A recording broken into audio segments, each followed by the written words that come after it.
Yeah, just checking some soil conditions today and looking for seed depth here. Also, this morning we worked this ground. You can see it's dry on top, kind of mucky underneath.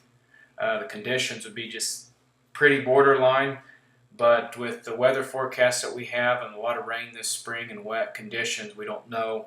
This might be some of our better conditions this spring. So just a little bit kind of an update on that.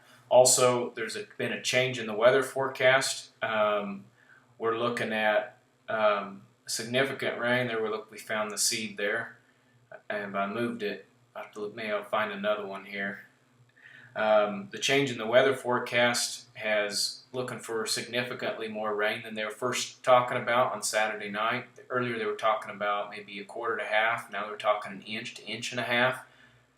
One of the big stories in this too is inch and a half of rain with 35-degree weather. This water could be really cold as it falls.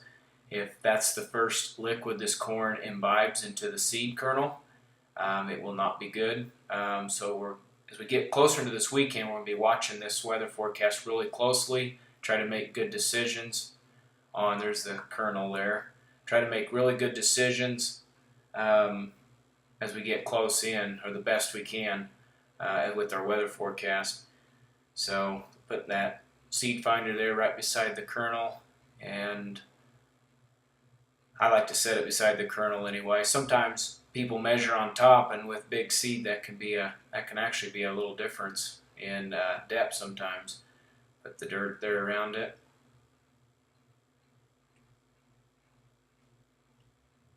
Looking for about 2 inches there. Looks pretty decent there. Yeah, 2 inches, about 2 inches of depth there. I think we'll go with that. That looks good, about where we need to be. Just right there at 2, just maybe a freckle under.